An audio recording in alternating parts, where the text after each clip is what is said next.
Hello guys, ഇന്നൊരു tan removal face pack ആയിട്ടാണ് കേട്ടോ വന്നേക്കുന്നത്. ഞാൻ അത്യാവശ്യം ടാൻ അടിച്ചിരിക്കുമായിരുന്നു, അപ്പോൾ വിചാരിച്ചൊരു പാക്ക് ഇട്ട് നോക്കാമെന്ന്. ഇത് അത്യാവശ്യം വൈറലായിട്ടുള്ളൊരു പാക്കായിരുന്നു കേട്ടോ. അതിനുവേണ്ടി ഞാൻ ഇവിടെ ചോറാണ് എടുക്കുന്നത്. ചോറ് പിന്നെ എല്ലാവരുടെയും വീട്ടിൽ കാണുമല്ലോ. അതിലേക്ക് ഞാൻ പൊട്ടറ്റോസ് എടുക്കുന്നുണ്ട്, കുറച്ച് മിൽക്ക് കൂടി എടുക്കുന്നുണ്ട്. എന്നിട്ട് ഇത് നന്നായിട്ടൊന്ന് ബ്ലെൻഡ് ചെയ്തെടുക്കുക. ഇതിലേക്ക് നിങ്ങൾക്ക് ലെമൺ ജ്യൂസ് ആഡ് ചെയ്യണമെന്നുണ്ടെങ്കിൽ ആഡ് ചെയ്യാൻ കുഴപ്പമൊന്നുമില്ല.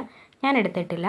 നമുക്ക് ഈ ഒരു മിക്സ് ഒന്ന് കുറുക്കിയെടുക്കണം. കുറുക്കിയെടുക്കുകയെന്ന് വെച്ചാൽ ഒരു പശ, ഒരു ഒരു അരക്ക് പോലെ അങ്ങനെയൊക്കെ ഇരിക്കും. ഇത് നല്ല ചൂട് കാണും. ഇത് മുഖത്ത് അതുപോലെ വാരി പൊത്തരുത്. നന്നായിട്ട് തണുത്തതിന് ശേഷം മാത്രം ഇട്ട് കൊടുക്കുക. മുഖത്തും കഴുത്തിലും നന്നായിട്ട് അപ്ലൈ ചെയ്ത് കൊടുക്കുക. മുഖത്ത് നമ്മൾ എന്തിട്ടാലും അത് കഴുത്തിലും ഇട്ട് കൊടുക്കുക. അപ്ലൈ ചെയ്യാൻ അത്യാവശ്യം പാടുണ്ട്.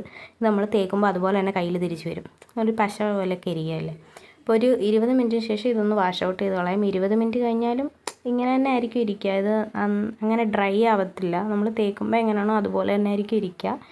അപ്പോൾ 20 മിനിറ്റ് മാത്രം വെച്ചാൽ മതി, അല്ലെങ്കിൽ ഒരു 15 മിനിറ്റ്, അതിൽ കൂടുതൽ വെക്കേണ്ട ആവശ്യമില്ല. എന്നിട്ട് നമുക്ക് വാഷ് ചെയ്യാം. ഇവന്മാർ നല്ല ടാൻ അടിച്ചിരിക്കേണ്ട, ഇവർക്കും കൂടെ ഞാൻ ഇട്ട് കൊടുത്തു. എന്നിട്ട് നമ്മളൊരു 20 മിനിറ്റിന് ശേഷം ഒന്ന് വാഷ് ചെയ്തിട്ടുണ്ട്. ഒറ്റ യൂസിൽ എനിക്ക് അത്യാവശ്യം റിസൾട്ടൊക്കെ കിട്ടി. ഡെയിലി യൂസ് ചെയ്യുകയാണെങ്കിൽ ടാൻ നന്നായിട്ട് റിമൂവ് ആവും. ഒരു വീക്ക്ലി 2 പ്രാവശ്യം യൂസ് ചെയ്താൽ നന്നായിരിക്കും. അപ്പോൾ വീഡിയോ ഇഷ്ടപ്പെട്ടാൽ സബ്സ്ക്രൈബ് ചെയ്യണേ.